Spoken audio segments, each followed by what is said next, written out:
everyone, so today we're going to be talking about how to write an effective introduction for your papers.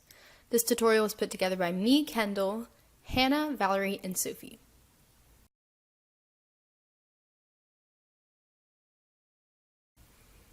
So jumping right into the basics. What's an introduction?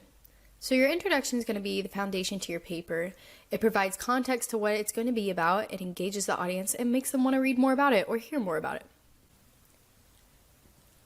So there are a few types of introductions that we're going to discuss today. However, regardless of the type of introduction you're composing, you want to make sure that you're always engaging your audience, establishing context, and stating your position. The first type of introduction is going to be the English 1 and 2 introduction. The name is pretty self-explanatory. This is what you've learned about in the last couple years of English class. It's very simple, has an attention getter, which also goes by a hook, a bridge, and a thesis. As with anything, it has its pros and its cons. Classical intros include the exordium, which gets the audience's attention about the subject, the narration, which establishes context, and the partition and thesis, which state the position. Some pros of classical intros are that it is much more developed and allows for narrowing of focus, but it is also less simple and takes longer to write. Rogerian introductions differ in several ways. They should first present the topic at hand, then introduce the benefit of discussion and explain why the topic should be examined, and finally give the thesis and objections where the writer presents their position. This method is beneficial because it encourages the audience to go more in depth on both sides before presenting a position, and it promotes critical thinking of both sides of the issue. While this model does have its benefits, it can sound like equivocation rather than a strong argument, and it may not be as impactful as a classical model. When writing an introduction, avoid cliches, restating the prompt, and defining a common word. A thesis found at the end of an introduction states your firm position that you will elaborate on in the paper. It should have a defensible claim, establish a line of reasoning, connect the claim to an idea or perspective, and suggest an understanding of the complexity of the issue. Let's take a look at some examples of what an introduction should look like. We will be looking at two different introductions, one of which will be written by us after a model and answering a prompt. So first off, we have the prompt, which states that the term overrated is often used to diminish concepts, places, roles, etc. that the speaker believes do not deserve the prestige they commonly enjoy. For example, many writers have argued that success is overrated. A character in a novel by Anthony Burgess famously describes Rome as a vastly overrated city, and Queen Reina of Jordan herself has asserted that being queen is overrated.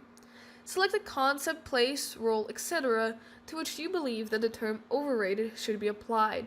Then write a well-developed essay in which you explain your judgment. Use appropriate evidence from your reading, experience, or observations to support your argument. Alright, so we have to select something that is overrated and argue our position.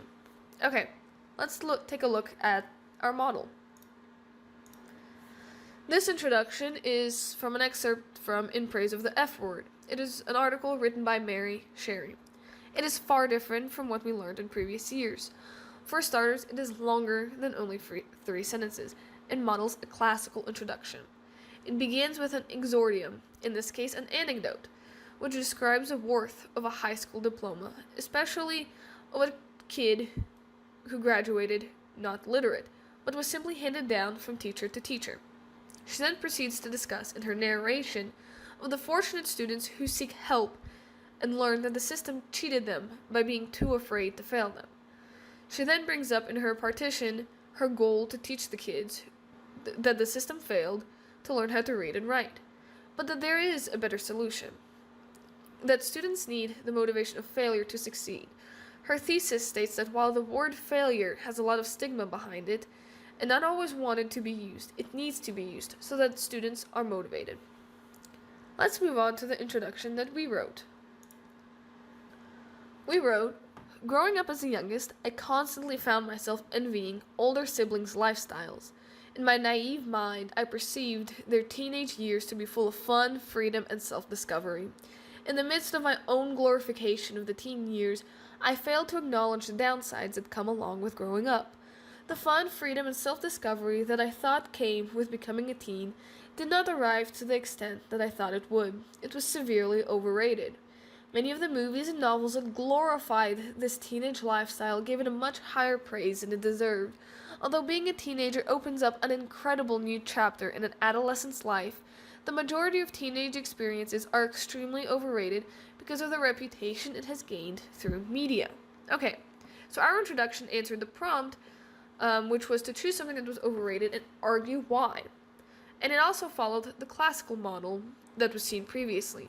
It begins with an anecdote about the hopes that a teenager, specifically, had of a teenage lifestyle, and then turns around and shows in a narration that the glorification in youngsters' minds is not the case, and then broadens the topic, saying that this is global and what the cause behind the glorification of teenage lifestyle is. We end the introduction with a thesis that combines the reasoning and the glorification together, making it an argument that we can argue later on in the paper. Writing an introduction might seem like a daunting task, but once it is broken down into simple steps, it is not as hard as it might seem. We wish you the best of luck with writing your own effective introduction.